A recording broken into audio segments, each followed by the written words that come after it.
আল্লাহ তাআলা বলেন, কুল হাল নুনাব্বিউকুম বিল আখসারিনা আমালা আল্লাযীনা দাল্লা সায়ুহুম ফিল হায়াতিদ দুনিয়া ওয়া হুম ইয়াহসাবুন আন্নাহুম ইউহসিনুনা সুনআ।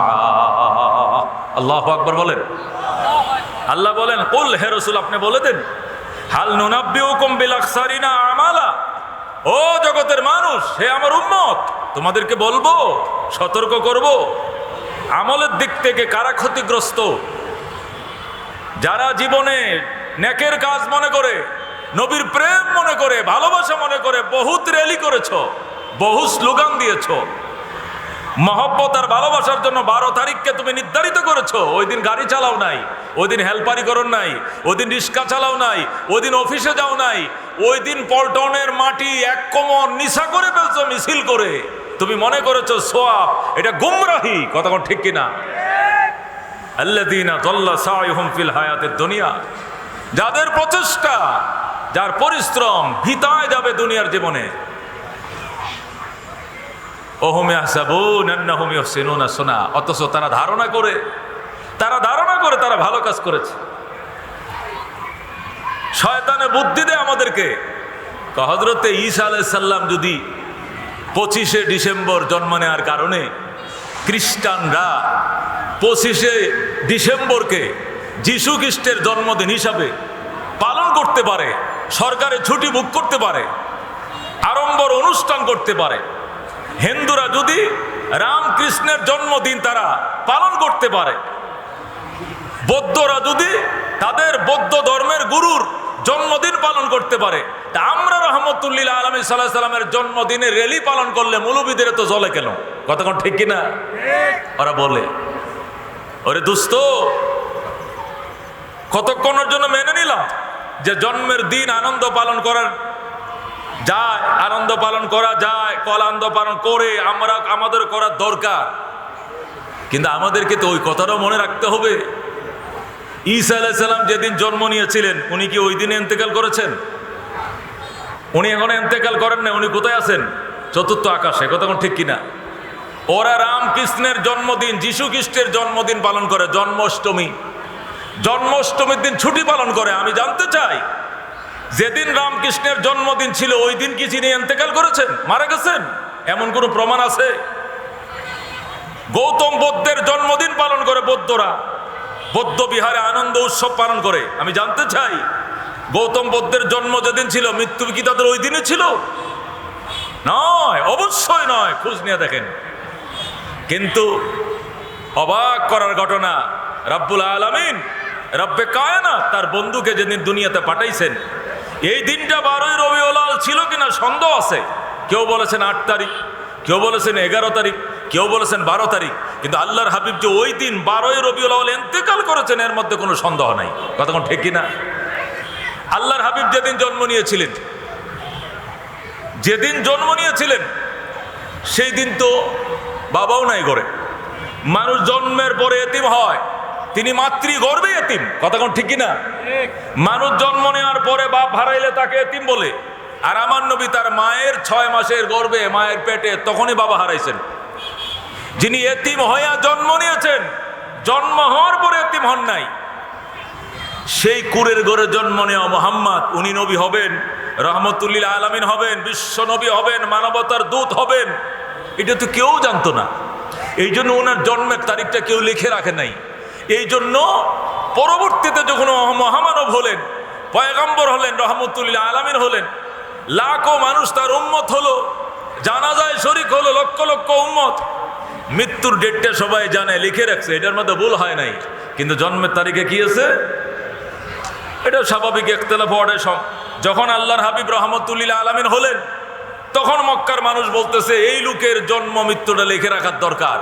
আচ্ছা, মৃত্যু তো আজকেই হয়েছে, সোমবার 12 তারিখ, জন্মটা কবে হয়েছিল? ওই সময়ের কার একজন মুরব্বীকে জিজ্ঞাসা করো তো। তখন সেই প্রাচীনতম বয়োজ্যেষ্ঠ মুরব্বীদেরকে খোঁজা শুরু করলো। আচ্ছা চাচা, আপনার বয়স কত? কয় বাবা আমার বয়স তো 90-এর উপরে।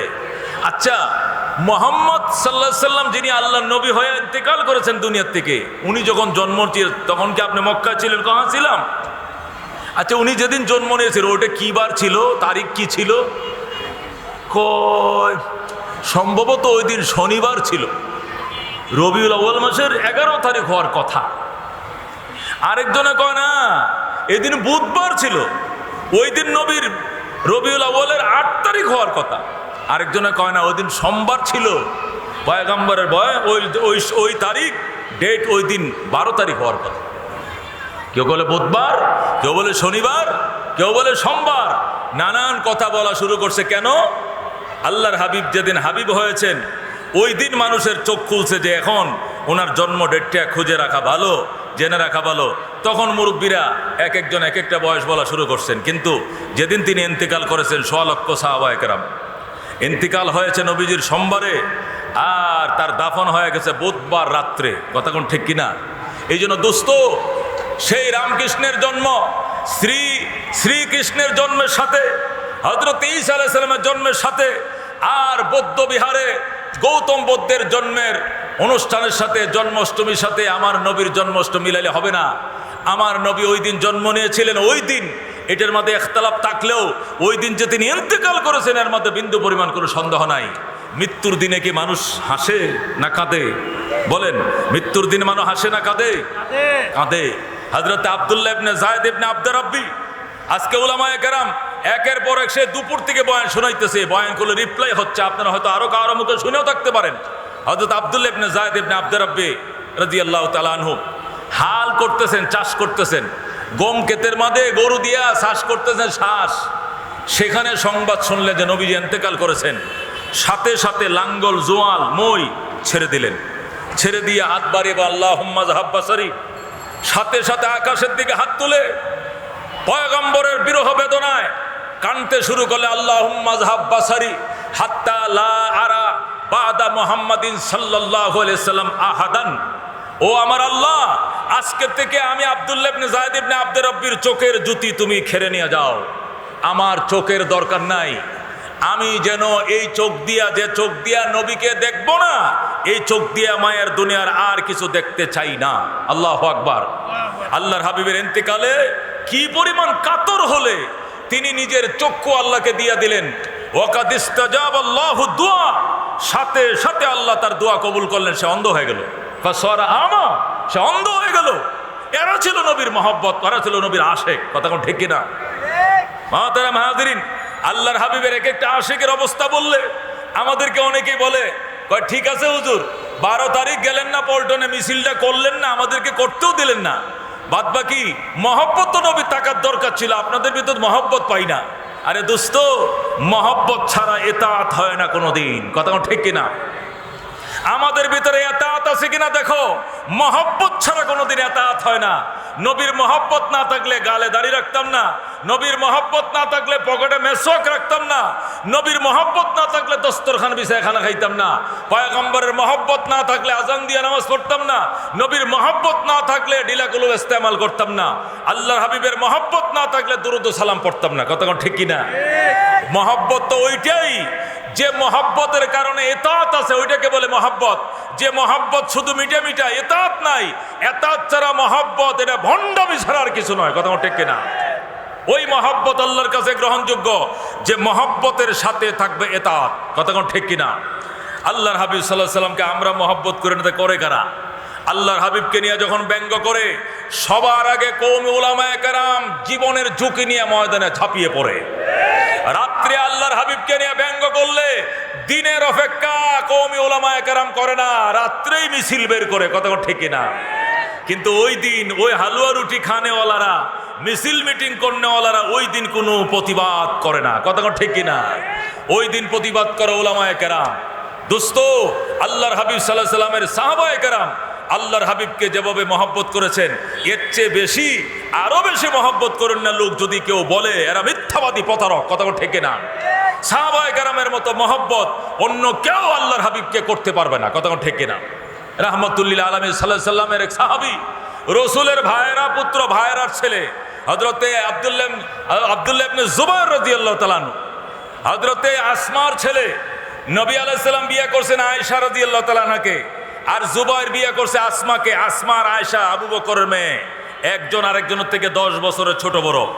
আম্মা জান আয়েশা 10 বছরের ছোট, আসমা 10 বছরের বড়।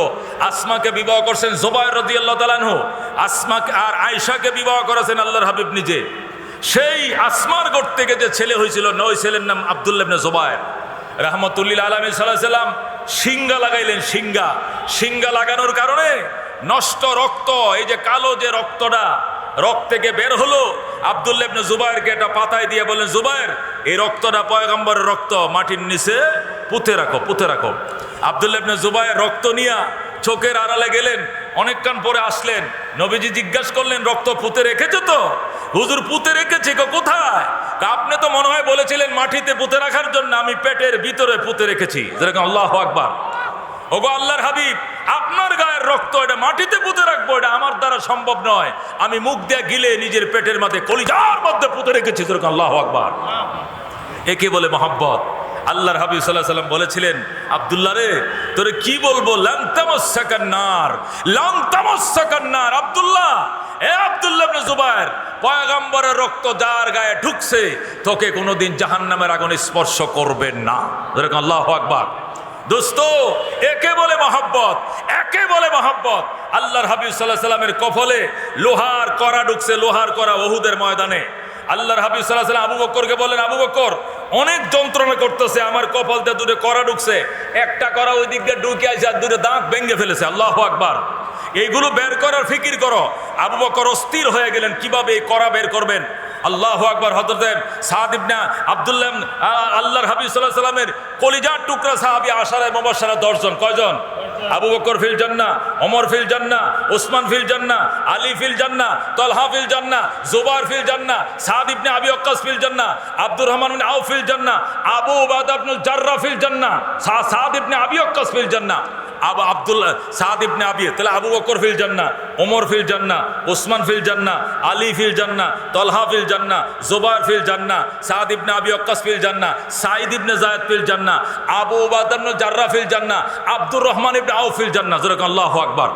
হযরতে আবু উবাদা ইবনে জাররাহ রাদিয়াল্লাহু তাআলা আনহু, মতান্তর অন্য সাহাবী সিদ্দিকে আকবরকে বলতেছে, সিদ্দিকে আকবর, জান্নাতের টিকিট জীবনে বহু কামাইছো, আমাকে একটু সুযোগ দাও। যেরকম আল্লাহু আকবার। আমাকে একটু সুযোগ দাও। আবু বকর বলে, কি করবা? একটু সরো তুমি।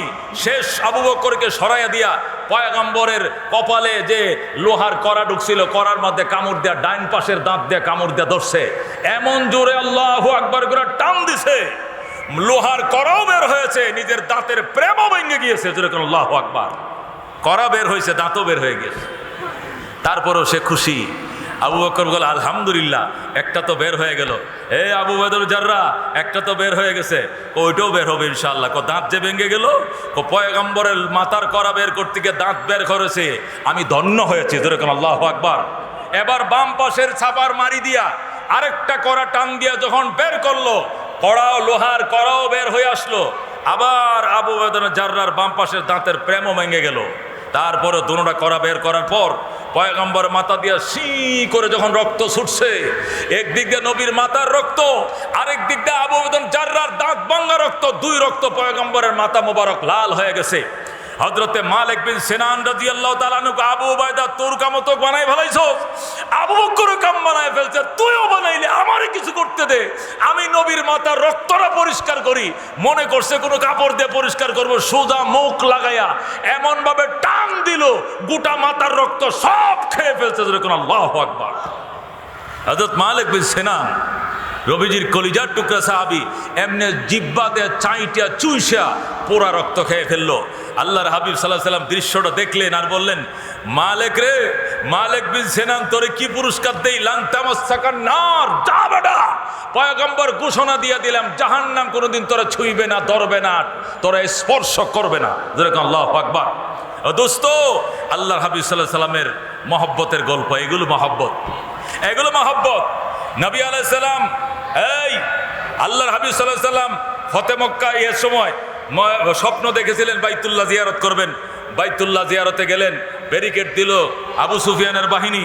পয়গম্বর চুক্তিবদ্ধ হইলেন, চুক্তি করার টাইমে পয়গম্বরের পক্ষ থেকে হযরত উসমানে গনি নেতৃত্ব দিলেন, আর কাফেরদের পক্ষ থেকে, আবু সুফিয়ানের পক্ষ থেকে হযরত উরওয়া ইবনে মাসউদ সাকাফি নেতৃত্ব দিলেন। ওরা ইবনে মাসউদ কাফেরদের পক্ষ নেতৃত্ব দিলেন, মুখপাত্র ছিলেন।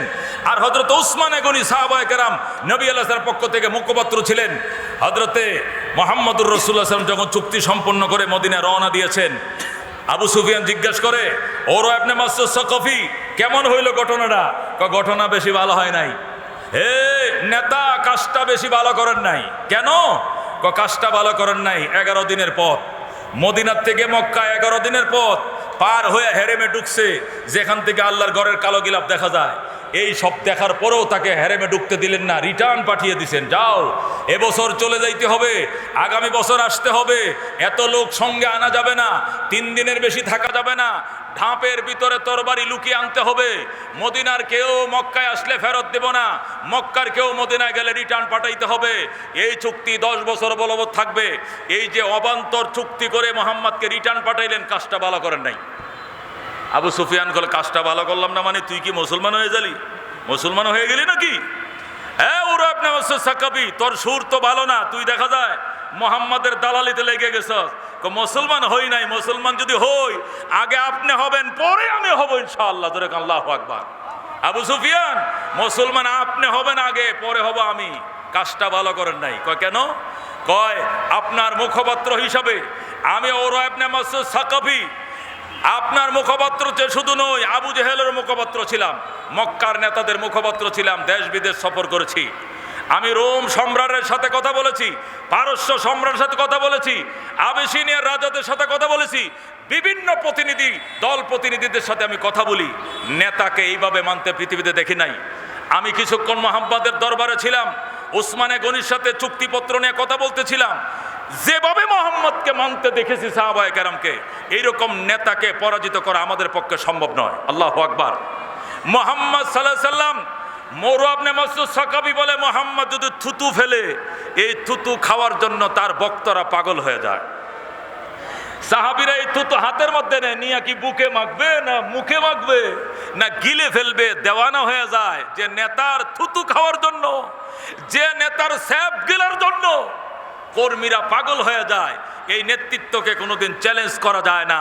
আবু সুফিয়ান সাহেব এবার হয়তো মোহাম্মদকে তাড়িয়ে দিলেন, আল্লাহর ঘরে ঢুকতে দিলেন না। আমার তো মনে হয় আরেকবার যদি মোহাম্মদ হেরেমে ঢুকে, এই যে ঢুকলো তো ঢুকলোই, হয়তো তোমাদেরকে বের হয়ে যাইতে হবে, মোহাম্মদকে কেউ বের করতে পারবে না, পারবে না, পারবে না। যেরকম আল্লাহু আকবার। যেই কথা সেই কাজ। আল্লাহর হাবিব সাল্লাল্লাহু আলাইহি সাল্লাম পরবর্তী বছর, পরের বছর উমরা কাজা করে মদিনায় ঢোকার আগে রাস্তার মধ্যে নাজিল হয়, ইন্না ফাতাহনা লাকা ফাতহাম মুবিনা। আমার বন্ধু কাইদেন না, আমি রাস্তায় সুসংবাদ দিয়ে দিলাম, আপনার জন্য মহান বিজয় অপেক্ষা করতেছে। আগামীবার থেকে মক্কায় যে ঢুকবেন, আপনার অনুমতি ছাড়া কোনো কাফের মক্কায় ঢুকতে পারবে না। আল্লাহু আকবার। এই জন্য দোস্ত বলতেছিলাম, আল্লাহর হাবিব সাল্লাল্লাহু আলাইহি সাল্লামের এক একটা আদর্শ। আম্মা জান আয়েশাকে জিজ্ঞাসা করেছেন সাহাবী, ও আম্মা জান, নবীজির আদর্শের কথা বলেন। আম্মা জান বলে, আমি কি বলবো? কোরআন পড়ছনি? কয় পড়ছি। আল্লাহর কোরআনে একটা মানুষের আদর্শ যা হইতে বলা হয়েছে, হুবহু উদাহরণ ছিল নবীর চরিত্র। জোরে কোন আল্লাহু আকবার। তাহলে কি বুঝলাম? নবীজির 23 বছরের জীবন, আল্লাহর 30 পারা কোরআন। নবীজির 23 বছরের সিরাত, আল্লাহর 30 পারা কোরআন। একটার সাথে আরেকটা উদল বদল করা যাবে। 30 পারা কোরআন যেরকম মহাসমুদ্র, আল্লাহ নবীর 23 বছরের জিন্দিগি মহাসমুদ্র। কথা কোন ঠিক কিনা? এটা শুরু করা যাবে, জিন্দিগির আলোচনা শেষ করা যাবে না। বাদাজ খোদা বুজুর্গ তুই কিসসা মুখতাসার। আল্লাহু আকবার। হযরত শেখ সাদি রহমতুল্লাহ আলাই যথাযথই বলেছেন, আল্লাহর পরে যার মর্যাদা, লম্বা আলোচনা করেও যার মর্যাদার বয়ান শেষ করা যাবে না। ঠিক কিনা? এই জন্য উলামায়ে কেরাম লেখেন, আল্লাহর হাবিবের জিন্দিগির আলোচনা যদি বুঝতে হয়, বুঝাইতে হয়, নবীজির জিন্দিগির আলোচনা বুঝতে হলে, বুঝাইতে হলে, উলামায়ে কেরাম লেখেন নবীজির জিন্দিগিকে 5 ভাগে ভাগ করতে হবে। কয় ভাগ? জোরে কোন কয় ভাগ? আল্লাহ নবীর জিন্দিগি বুঝতে হইলে, বুঝাইতে হইলে নবীজির জিন্দিগির আলোচনা 5 ভাগে আলোচনা করতে হবে, আলোচনা শুনতে হবে। তাহলে আলোচক নিজেও বুঝবে, শ্রোতাও বুঝবে, বক্তাও বুঝবে। কয় ভাবে ভাগ করতে হবে নবীজির জিন্দিগির আলোচনা?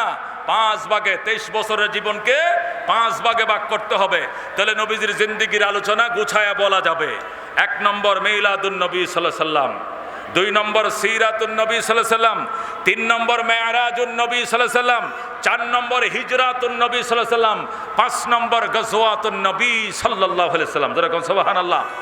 আল্লাহর হাবিব সাল্লাল্লাহু আলাইহি সাল্লামের জীবনের এই মহাসমুদ্রকে 23 বছরের জিন্দেগিকে বড় বড় ভাগে 5 ভাগে ভাগ করা যায়। 1 নম্বর মিলাদুন নবী সাল্লাল্লাহু আলাইহি সাল্লাম, আল্লাহর হাবিব সাল্লাল্লাহু আলাইহি সাল্লামের জন্মের ইতিহাস।